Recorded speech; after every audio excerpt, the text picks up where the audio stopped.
कि इस एक साल के अंदर मैं महाराष्ट्र के 11 जिलों में 11 सीबीएसई स्कूल खोलने का मेरा टारगेट है। तो अगर आप लोग चाहें तो कितने स्कूल और कॉलेज खुल जाएंगे? ये जवाब जो है ना पूरे लोगों के सिंहासन हिला देगा, क्योंकि जब किसी की इकोनॉमी पे आती है ना बात, तो आपको हिजाब भी पहनाएगा और बोलेगा टोपी भी पहनो मगर पढ़ो हमारे स्कूल में।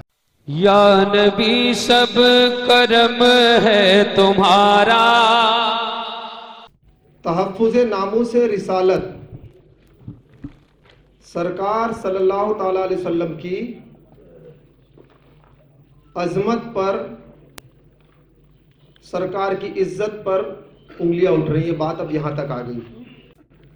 और बात जब जब सरकार सल्लल्लाहु अलैहि वसल्लम की मोहब्बत की आई है, उन पर जान देने की आई है, तो हमारे बुजुर्ग, हमारे आबा अजदाद बड़े बड़े सुपर पावरों से टकरा गए।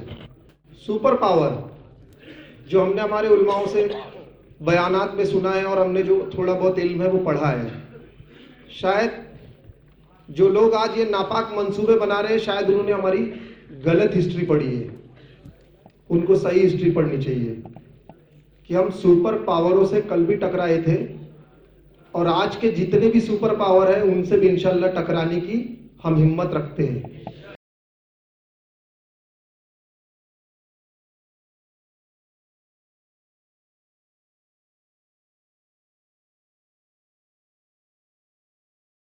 अलग अलग चीजें हैं, तो उनमें सेक्शंस है कि जिसमें हम हमारे दीन को हमारी तरीके से, आप अपने दीन को आपकी तरीके से मान सकते हैं। और यहाँ पे मीडिया के लोग भी है, और अगर कोई आईबी इंटेलिजेंस के भी लोग होंगे तो हमारा आपको गलत बेवकूफ़ बनाया जा रहा है।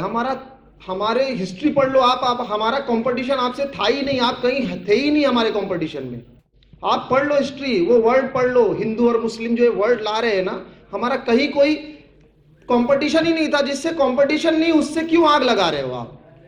हमने जब जब लड़ाई लड़ी है ना तो सुपर पावरों से ही लड़ी है। हम छोटी मोटी लड़ाई लड़ने के आदी नहीं है हमारे बुजुर्ग। तो क्यों उनको बेवकूफ़ बना रहे हो? हमारे साथ के खेलने, एक साथ क्लास में पढ़ने वाले लोगों को, एक साथ उठने बैठने वाले लोगों को, जो मौली साहब करने वाले हमारे हिंदू भाई आज भी पूरे हिंदुस्तान में ये हालात होने के बावजूद भी किसी भी दरगाह या किसी भी मस्जिद के सामने हमारे हिंदू भाई बहन एक अकीदा लेके आते हैं कि इनके फूक में शायद हमारे बच्चे को शिफा हो जाए। तो क्यों बेवकूफ़ बना रहे हो? क्योंकि हमारा कंपटीशन ही नहीं था। हमारा जिनसे कंपटीशन था उनकी हिस्ट्री पढ़ लो आप, और अंजाम क्या हुआ है वो भी पढ़ लो।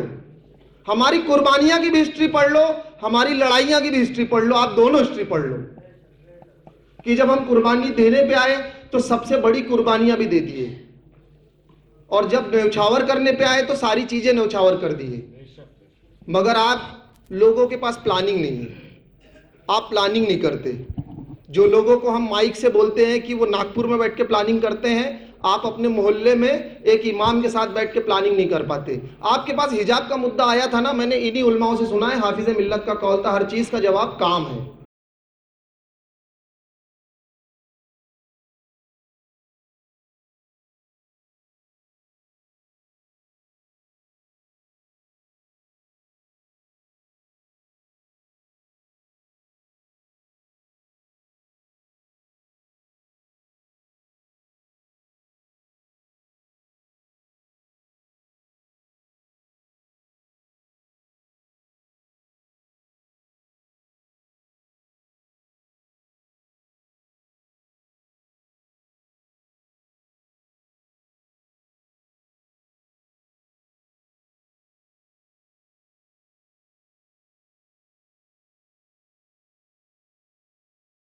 एक नई पहल करके देख लो।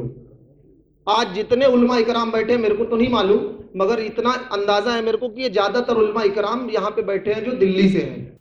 तो इनको अपना रहनुमा मान लो। दो नावों पे सवारी कभी कामयाब नहीं होती। आप इनको अपना रहनुमा बना के देखो, आप इनको अपना बादशाह बना के देखो, तो ये उलमा क्या करते हैं वो आप इसका अंदाजा आपको ज्यादा नहीं थोड़े ही दिन में हो जाएगा। आपसे नहीं हो पा रहा ना, दुनिया की मोहब्बत और मौत का डर आपको कुछ नहीं करने दे रहा ना, तो कम से कम अपने अमीर को अपना अमीर मान लो। इनको एक होता है जानना और एक होता है मानना। जानते तो आप सब हैं मगर मानते नहीं ना, इनको रिजल्ट इसलिए नहीं मिल रहा। जब तक रिजल्ट नहीं मिलेगा, जब तक ये उलमा आएंगे नहीं सामने और आप इनको करेंगे नहीं और आप इन पर दिल और जान न्यौछावर नहीं करेंगे। क्यों? क्योंकि जिस ताफ़ुज़ नामूस रिसालत की आप बात यहाँ से कर रहे हैं, जो सरकार सल्लल्लाहु अलैहि वसल्लम का मिशन है, वो उस मिशन का वारिस किसी बुजुर्गाने दीन वलियों को नहीं बनाया अल्लाह ने। तो ऐसी क्या बात है कि उलमा को ही बनाया? मजजूबों को बना देता अल्लाह पाक, वलियों को बना देता, बड़े बड़े बुजुर्गाने दीन गुजरे, क्यों नहीं बनाया?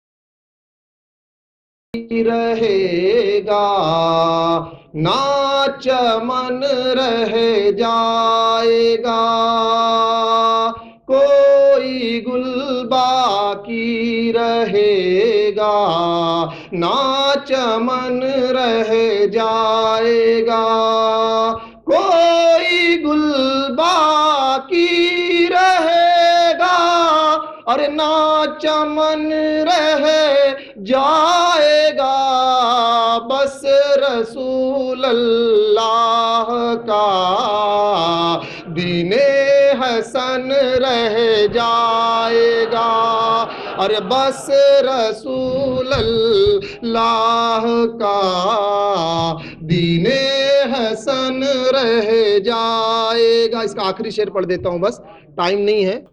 अतलसो कम ख्वाब की, उस जमाने में अतलसो कम ख्वाब एक कपड़े का नाम था, जैसा आज लोग लिनन बोलते हैं, तो उस टाइम का बहुत महंगा कपड़ा था वो। अतलसो कम ख्वाब की पोशाक पर नाजान हो, अतलसो कम ख्वाब की पोशाक पर नाजाना हो, इस तने बे जान पर खाली कफन रह जाएगा, बस रसूल अल्लाह का, एक बार सब लोग बोल दो, बस रसूल अल्लाह का दीने हसन रह जाएगा। मैं उलमा इकराम की तवज्जो चाहता हूँ, मुझको दुआ दीजिए हज़रत, और मुफ्ती अशफाक साहब का काफ़ी मुझ पर, वो हमेशा मेरे को मोटिवेट करते हैं और मैंने हज़रत ये नियत की है